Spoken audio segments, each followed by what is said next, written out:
Hi, good evening every one. Today என்ன topic பார்க்க போகிறோன்னு பார்த்தீங்கன்னா, காலிவுட்டில் 2023 என்ன தான் வந்து மூவிஸ் அதிக பட்ஜெட்டில் எடுத்திருந்தாலும், ஸோ நிறையா ஏர்ன் பண்ணியிருந்தாலும், ஸோ 2024 சம் படங்கள் வந்து இன்னும் ரிலீஸ் ஆகுது. அதுவும் வந்து இந்த இயர்க்கான 2024 வந்து எக்ஸ்பெக்டட் பண்ணப்படுற மாதிரி படங்கள், அதுவும் இல்லாமல் நியூவாக ஸ்டோரிஸ்லாம் வந்து டிஃப்ரெண்ட்டான கதைகளில் வந்து எடுக்கப்பட்டிருக்கு. அதுவுமே வந்து இந்த இயருக்கு காலிவுட்டில் வந்து ரொம்பவுமே 2024 வந்து அதுலேயும் தமிழ்லேயே வந்து நிறையா மூவிஸ் வந்து எக்ஸ்பெக்ட் பண்ணப்பட்டிருக்கு.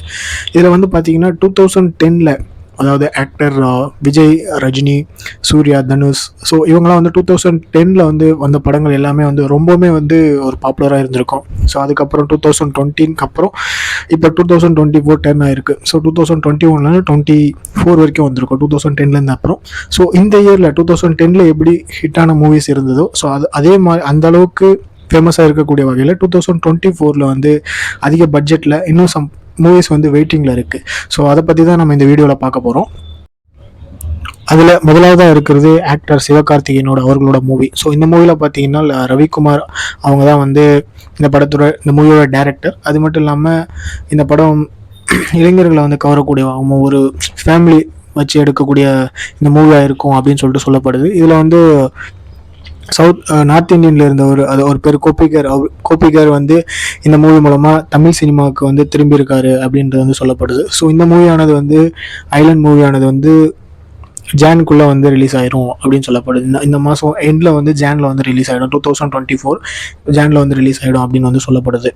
அடுத்ததாக இந்தியன் டூ பார்த்தீங்கன்னா ஆஃப்டர் 30 இயர்ஸ்க்கு அப்புறம் டைரக்டர் சங்கர், அதாவது கமல்ஹாசன், ஆஃப்டர் 30 இயர்ஸ்க்கு அப்புறம் இவங்க ரெண்டு பேரும் இப்போ மறுபடியும் ஜாயின் ஆகியிருக்காங்க அப்படின்றது வந்து குறிப்பிடத்தக்கது. ஸோ இதில் வந்து பார்த்தீங்கன்னா அந்த இந்தியனில் வந்து பார்த்தீங்கன்னா அதில் வந்து லஞ்சம் வாங்குறது அவங்களுக்கு தடுக்கிறதா இருக்கட்டும், ஸோ இதை வந்து தட்டி கேட்குறதா இருக்கட்டும், இந்த மாதிரியான விஷயங்களை வந்து கமல்ஹாசன் அதில் வந்து ஆக்ட் பண்ணியிருப்பார். அது இல்லாமல் பொதுவான விஷயங்களை நிறையா வந்து தட்டி கேட்குறதா இருக்கட்டும், இந்த மாதிரியான விஷயங்களில் வந்து கமல்ஹாசன் வந்து ஆக்ட் பண்ணியிருப்பாங்க.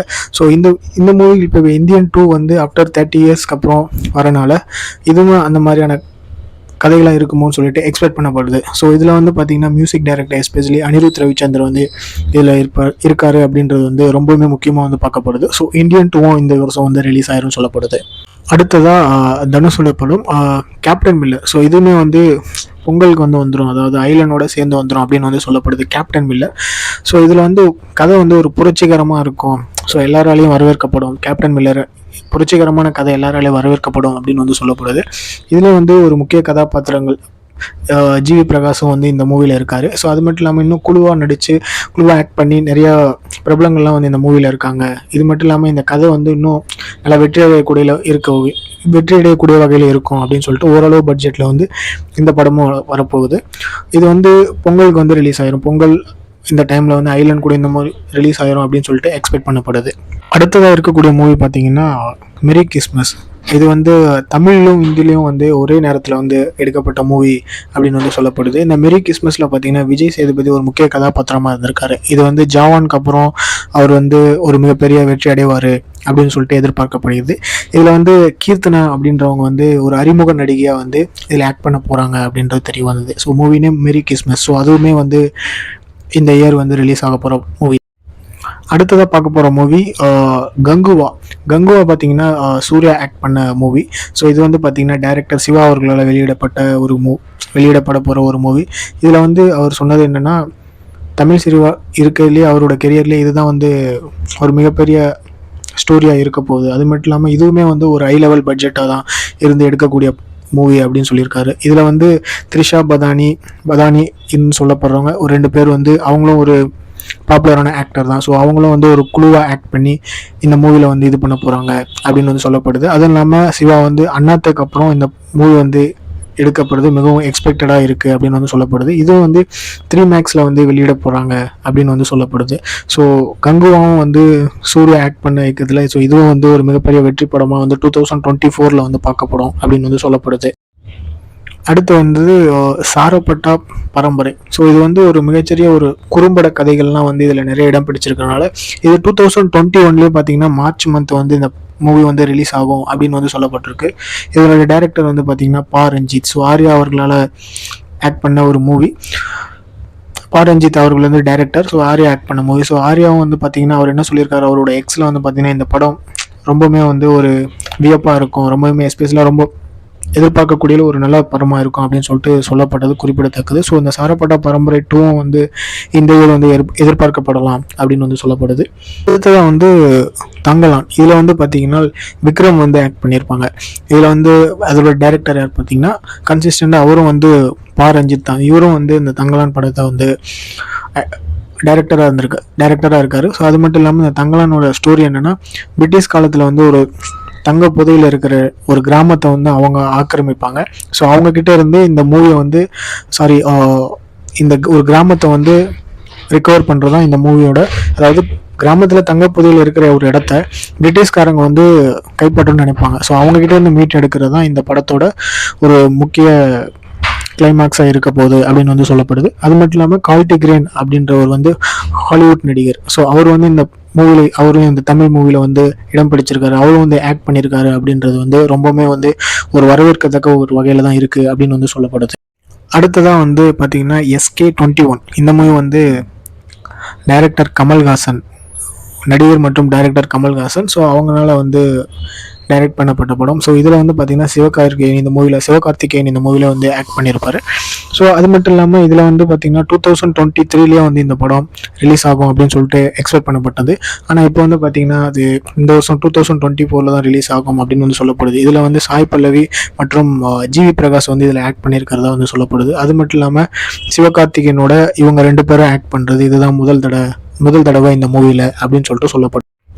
அடுத்ததாக பார்த்தீங்கன்னா the greatest of all time GOAT. அது வந்து பார்த்திங்கன்னா தளபதி விஜய் அவர்களோட மூவி அது. ஸோ இதில் வந்து வெங்கட் பிரபு வந்து டைரக்டராக இருக்காங்க. அவங்க வந்து ரொம்ப நாளைக்கு அப்புறம் ஒரு பல்வேறு கலந்துரையாடலுக்கு அப்புறம் தான் இந்த படத்தோட மூவி கோட் அப்படின்னு வந்து வைக்கப்பட்டது அப்படின்னு சொல்ல போகிறாங்க. இதில் வந்து ஆஃப்டர் 22 இயர்ஸ் கழிச்சு வந்து பார்த்திங்கன்னா புதிய கீதை படத்தில் ஆக்ட் பண்ண ஸ்னேகா இவங்க கூட புதிய கீதை படத்தில் ஆக்டராக இருந்திருப்பாங்க. ஸோ ஆஃப்டர் 22 இயருக்கு அப்புறம் இந்த மூவியில் அவங்க ஆக்ட் பண்ண போகிறது குறிப்பிடத்தக்கது. அது மட்டும் இல்லாமல் இதுலேயும் வந்து மியூசிக் டைரக்டர் யாருன்னு பார்த்தீங்கன்னா யுவான் சங்கர் ராஜாவை தான் இந்த மூவியில் இருக்க போகிறாரு அப்படின்னு வந்து சொல்லப்பட்டிருக்கு. கோட் தளபதியோட மூவி வந்து ரொம்பவுமே எக்ஸ்பெக்ட் பண்ணப்பட்டிருக்கு 2024. அது மட்டும் இல்லாமல் இன்னொரு மூவியானது அடுத்ததாக பார்க்க போகிறது விடாமுயற்சி. ஸோ இது வந்து பார்த்திங்கன்னா தலை அஜித் குமார் வந்து இதில் வந்து ஆக்ட் பண்ணியிருப்பாங்க. ஸோ அது மட்டும் இல்லை, அவர் எடுக்கக்கூடிய படங்கள் எல்லாமே வந்து ஒரு மர்மமான முறையில் தான் இருக்கும். ஸோ அதுக்கப்புறம் தான் மூவி ரிலீஸ் ஆனதுக்கப்புறம் தான் இது ஓரளவு வந்து இன்ஃபர்மேஷன் தெரிய வரும் அப்படின்னு வந்து சொல்லப்பட்டிருக்கு. இது வரைக்கும் அந்த மூவியான வெளியே வந்த இது என்ன நியூஸ் என்னன்னு பார்த்தீங்கன்னா, அவருடைய மூவி பேர் இப்போ நியூவாக வரப்போகிற மூவி பேர் விடாமுயற்சி. இதுவும் வந்து பார்த்திங்கன்னா அவருடைய பர்த்டேக்கு தான் இந்த விடாமுயற்சின்ற நேம் வந்து அந்த மூவிக்கு வைக்கப்பட்டது சொல்லப்படுது. ஸோ இந்த விடாமுயற்சி மூவியும் 2024 வந்து ஒரு எக்ஸ்பெக்ட் பண்ணப்பட்ட ஒரு படம் தான். ஸோ இதுவும் வந்து ஒரு மிகப்பெரிய பட்ஜெட்டில் இருக்கும் அப்படின்னு வந்து சொல்லப்பட்டிருக்கு. அடுத்ததாக பார்த்தீங்கன்னா ஜெயிலர் படத்தோட கன்சிஸ்டண்டாக அதோட வெற்றிக்கு அப்புறம் வேட்டையன் மூவி, ரஜினிகாந்த் ஆக்ட் பண்ண வேட்டையன் மூவி வந்து இந்த இயர் வந்து எக்ஸ்பெக்ட் படப்போகுது. அது மட்டும் இல்லாமல் இதில் வந்து டைரக்டர் ஞானவேல் வந்து இதில் வந்து ஒரு டைரக்டராக இருக்கார். ஸோ அவர் தான் வந்து இந்த மூவி வந்து டைரக்ட் பண்ணாங்க அப்படின்னு வந்து சொல்ல முடியும். ஸோ இதில் வந்து ஒரு முக்கிய கதையாக வந்து அமிதாப் பச்சன் இருப்பார். அமிதாப் பச்சன் பார்த்தீங்கன்னா லாஸ்ட் வந்து 32 இயர்ஸ் கழிச்சு, அதாவது ரஜினியோட 32 இயர்ஸ் கழிச்சு 1991 ஹம் என்ற ஒரு மூவி. ஸோ அந்த மூவிக்கு அப்புறம் 32 இயர்ஸ்க்கு அப்புறம் இவங்க 2 பேரும் ஒன்றா ஆக்ட் பண்ண போகிறாங்க இந்த வேட்டையன் மூவியில் அப்படின்னு வந்து தெரியப்படுது. இதுவும் வந்து ஒரு ஹை லெவல் பட்ஜெட்டான மூவி தான். இதுவும் வந்து 2024 கண்டிப்பாக ரிலீஸ் ஆகும் அப்படின்னு வந்து சொல்லப்படுது. அடுத்ததாக விடுதலை பார்ட் 2. இது வந்து டிஸ்கஸ் பண்ணிகிட்ருக்காங்க. இந்த விடுதலை பார்ட் 2 எப்போ ரிலீஸ் பண்ணலாம், அதுக்கான இதுவும் வந்து நடந்துகிட்ருக்கு. இதில் வந்து விஜய் சேதுபதி அவர்கள் வந்து ஒரு முக்கிய கதாபாத்திரமாக இருப்பார் அப்படின்னு சொல்லிட்டு சொல்லப்பட்டிருக்கு. பட் இது எப்போ எக்ஸ்பெக்ட் பண்ணலாம், இந்த மூவி எக்ஸ்பெக்ட் பண்ணலான்ற ஒரு அறிவிப்பு இன்னும் வெளியே விடலை. ஸோ இதுவுமே வந்து 2024 கண்டிப்பாக வந்து இந்த மூவி விடுதலை பார்ட் 2 இதுவும் வந்து ரிலீஸ் ஆகும் அப்படின்னு வந்து சொல்லப்பட்டிருக்கு. அடுத்து வந்து பார்த்திங்கன்னா ஃபைனலாக கொட்டிக்களி மூவி. இது வந்து சூர்யா அவர்களை வச்சு எடுக்கப்பட்ட மூவி. ஸோ இதுவுமே வந்து அதாவது 74th Berlin international film award அது வந்து நெக்ஸ்ட் மந்த் நடக்க போகுது. ஸோ அதை தொடர்ந்து இந்த மூவியானது ரிலீஸ் ஆகும் அப்படின்னு வந்து சொல்லப்படுது. இது வரைக்கும் பார்த்த மூவிஸ் எல்லாமே வந்து பார்த்திங்கன்னா ஹை பட்ஜெட் போட்டு எடுக்கக்கூடிய படங்கள். ஸோ இதை தவிர்த்து இன்னும் வந்து குறும்படங்கள் நிறையா இருக்குது. இன்னுமே வந்து பெயர் வைக்காமல் அந்த மாதிரியான படங்கள் வந்து நிறையா இருக்குது. அதுவுமே வந்து 2024 அது மட்டும் இல்லாமல் ஸ்டோரேஜும் கிளைமேக்ஸும் வந்து பார்த்திங்கன்னா டிஃப்ரெண்ட்டாக இருக்குது. ஸோ அது மட்டும் இல்லாமல் இதில் வந்து 2024 அந்த மூவிஸும் வந்து வரும் அப்படின்னு வந்து சொல்லப்படுது. ஸோ இது நீங்கள் எக்ஸ்பெக்ட் பண்ண படம் இது அப்படின்னு சொல்லிட்டு உங்களோட கமெண்ட்ஸை சொல்லுங்கள். ஸோ இந்த மாதிரியான விஷயங்கள் உங்களுக்கு அடிக்கடி தெரியணும் அப்படின்னா அருள் பெஸ்ட் சேனலை சப்ஸ்கிரைப் பண்ணுங்கள். அகைன் நான் இன்னொரு யூஸ்ஃபுல்லான வீடியோவில் உங்களை மீட் பண்ணுறேன். தேங்க்யூ.